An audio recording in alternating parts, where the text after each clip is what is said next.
Okay, welcome back to jamplay.com. I'm Mark Brennan. Thanks for joining me. Hope you're enjoying the lesson series.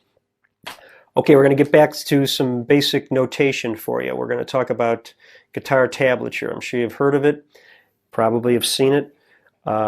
Real simple to understand, and we're going to go through that today. I'm going to explain to you how a guitar tab works.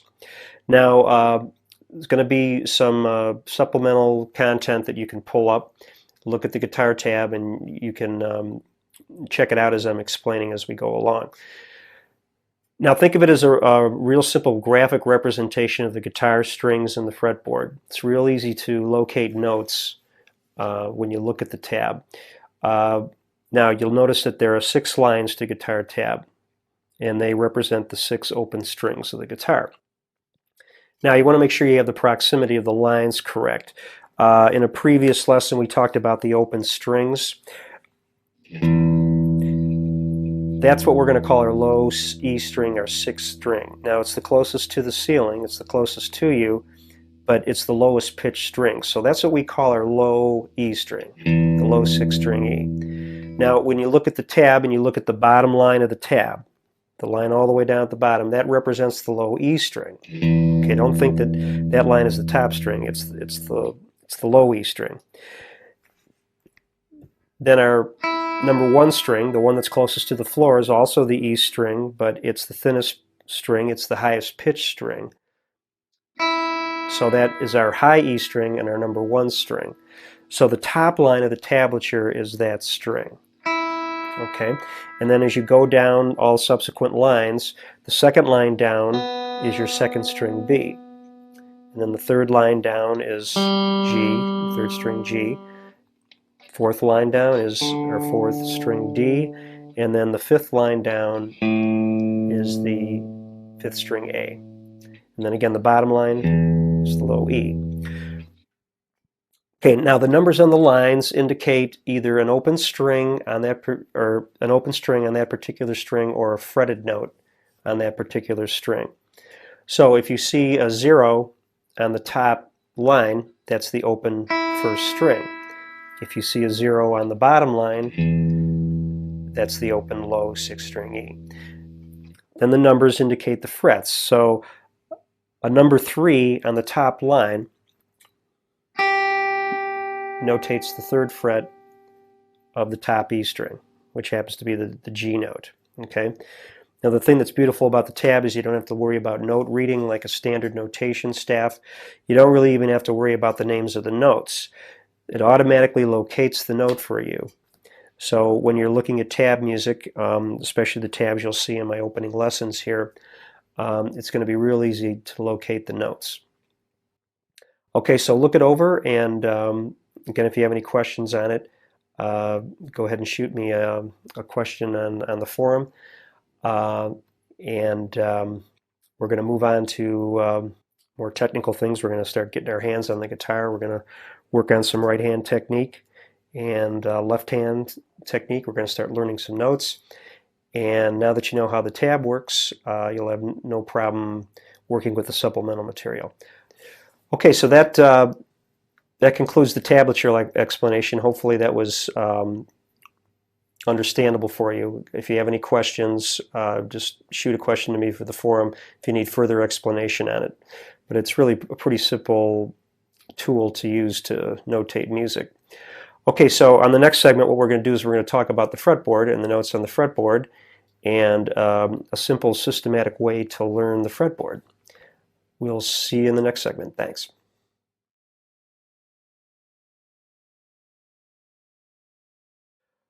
Okay, welcome back. Now we're going to look at the fretboard. Scroll down to your supplemental content and you will have a complete layout of the fretboard. and it shows you all the notes. Should have it up to the 15th fret. Okay. Now what I would suggest you do is go ahead and print yourself a copy. You could work at the computer with this, but you can get away from the computer and just have the fretboard in front of you. I'm going to show you an idea of how to go about learning the fretboard. Now we learned the open strings. That was easy. Okay, but as you look at the fretboard, don't be overwhelmed by that. There's a lot of notes, but being able to learn the fretboard is an invaluable tool for your guitar career. Whenever you start learning scales, going up the neck, chords, any kind of music theory involved, just having the knowledge of the fretboard to help you locate anything you need to do on the fretboard. It's a great asset to be able to have the fretboard under your fingers. Okay, so you have the fretboard in front of you. Now, from one fret to the next is what we call a half-step increment. Okay, that's the smallest increment of music. You just go up one half-step per fret. Okay, that's important to know. When you start talking about whole steps and half steps, you understand that a half step is just one fret and a whole step is 2 frets. Okay, and if you look along the low bottom E string on the fretboard, you'll see that you start with the low E and then you have a half step to F. Now let's just talk about the natural notes. The natural notes are like the white keys on a piano. Okay, they're just the notes with the straight letter names. There's no sharps or flats. So let's focus on those notes particularly. You have E, and then you have F at the first fret, and then you have a whole step to G, 2 frets, and then we have a whole step to A, a whole step to B, then a half step to C, then a whole step to D, and then we're back a whole step up to E. Now notice we're back to E, and notice it's the double dot fret. Important for you to understand that the double dot fret is the octave fret, and from this point on the fretboard, everything repeats an octave higher. So once you learn the fretboard from the open strings up to the 11th fret, you basically have it because everything just repeats an octave higher. Okay, so maybe that makes it a little less daunting for you. But what I would suggest you do is you start out by learning those strings, those notes along the low E string. Okay, again, the E, the F, and the G, the A, the B, the C, the D, and the E. Okay. Also take note of the half steps between the notes E and F and B and C. Okay, it's important to understand that those are what we call the natural half steps. On a piano keyboard, there's no black keys between those 2 sets of notes. Okay, so here's what we're going to do. We're going to take one note at a time, and you can do this a little bit every day. Okay, you don't think that this is something you have to learn real quick. It takes years to learn the fretboard, believe me. But this seems to be a logical way to do it for me. I'm going to take one note. Why don't we start with the low E? Now I'm going to locate on my fretboard layout here all the E's on every string between the 1st and the 11th fret. Okay, so the E on the 6th string is the open string. Now if you look at it on the 5th string, E's at 7. Okay, and then the E on the 4th string is at the 2nd fret.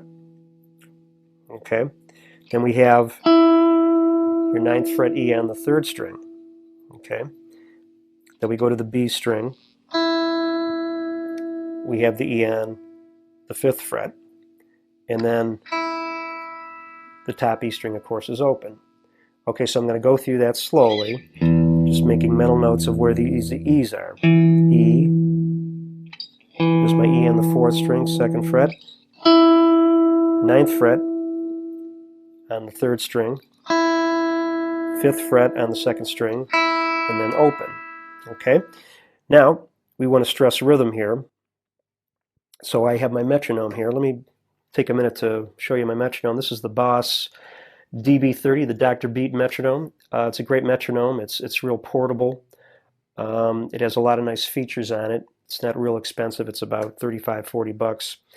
And the thing I like about this metronome is that you can break down your beating into quarter notes, half notes, or yeah, half notes, quarter notes, eighth notes, and 16th notes, along with triplets and swing rhythms. So it has a lot of different features to help you with a lot of rhythmic problems you might encounter.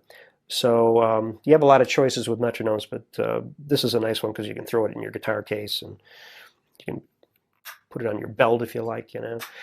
So it's real cool. So we're going to stress rhythm right from the top.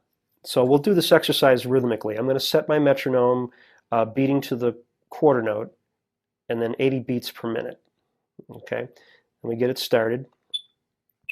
Okay, so again, I'm learning the E notes up to the 12th fret. And I'm going to do this in half notes. In other words, each note will get 2 counts. Okay, so let me see. Let me try it here. There's E, and the E here. E, E, E.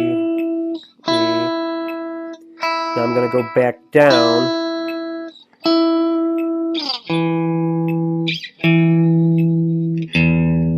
Okay, so if I spend a little bit of time every day doing that in that fashion, these notes start to sink in. I'm learning where the E's are. Okay, now the next step you might want to do is take it up into this part of the neck from the 12th fret up. I've got 22 frets on my Tom Anderson here. Okay, so it's the same process. Remember, the 12th fret is like your open E string there, and then the E is going to be up here at 19, and then the E's here on the D string at 14, and then way up at 21 on the 3rd string, 17 on the B string, and then 12. So you go through the same process. Now you just do this a few minutes every day with every note.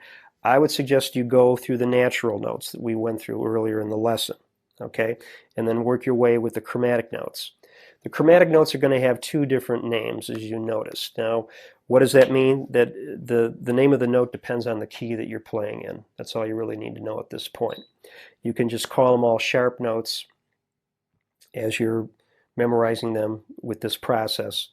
But I would stick with the natural notes. Learn those first. Again, this is just something a little bit every day as you go along. It's going to take a while to learn it. Again, don't be intimidated by the whole process, but doing it one note at a time across the fretboard seems to be the logical way to do it. Okay, so there you have the fretboard. Any questions, send me a message. And good luck with learning the fretboard. And I'll see you next time. Thanks a lot.